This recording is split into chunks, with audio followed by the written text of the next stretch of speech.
We're going to talk about subject-verb agreement. In your writing, you know that every complete sentence has a subject. That tells us who or what we're talking about. That's the noun. And then it has a verb. Usually that verb is action. It might be linking, which would be a form of be. So is, am, was, were, things like that. But when we have those in a sentence, they have to agree. So I cannot have sentences that say things like, he fall on the floor. Instead, my subject, which is he, and my verb, which is fall, have to agree. They have to go together. So I would say he falls on the floor. All right, so if you're looking at your page, you can see right there, it tells you the subject of a sentence is who or what the sentence is about. You already know that. That's your noun.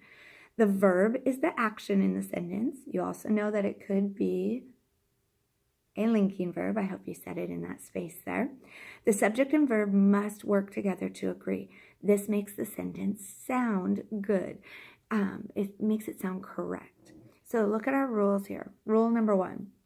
If the noun is singular, that means there is only one of them. Then you add S to the verb. It seems kind of opposite because when I want to make something plural, I usually add S to the end of the word. However, when my noun is singular, then the verb needs the S. So I would say in this sentence, the girl jumps rope at recess. Okay, rule number 2 will be opposite of that. If the noun is plural, then the verb has no S at the end. So right here, there was one girl. The girl jumps rope at recess, but there's more than one girl here. So the girls jump rope at recess. I've told you before that in English, there are rules, but there's exceptions to every rule. So look at these exceptions. The exceptions are I and you.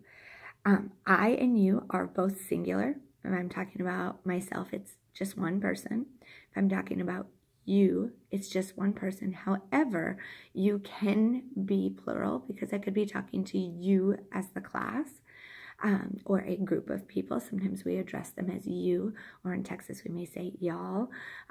But you and I are, although they're singular, when you use them, you do not add S to the end of the verb. So I jump rope at recess because I jumps rope does not sound correct, and it is not correct. You jump rope at recess. Those are our exceptions. So you and I, when we're talking about subject-verb agreement, have their own rule. Otherwise, rule 1, if it's singular, the verb gets the S. Rule 2, if our noun or our subject is plural, then the verb does not get an S. So you're going to put this into your grammar notebook so you know where to find this. You can check it as you're writing. Go to your table of contents, add 8, subject-verb agreement. Push pause if you need longer, or write it right off of your page. Turn to page 8, or turn to page 7 if you don't already have them numbered. Add an 8 and glue it in here. Now this is your reference to go back to. As you're working, as you're revising, this is an important part. When you're revising, especially if you see a mistake in someone else's writing, or they say they see a mistake in yours, and you cannot agree, go to your table of contents, find where it talks about subject-verb agreement. That'll be page 8. And find your rules. Once again, try to repeat the rules with me right here. Rule 1, if the noun is singular, that means there's only one, you add S to the verb. Rule 2 is if the noun is plural, there's more than one person, it already has an S, then the verb has no S on the end. The exception is I and you, even though they're singular, or if you use you as a plural, it doesn't matter. You still do not have an S on the verb.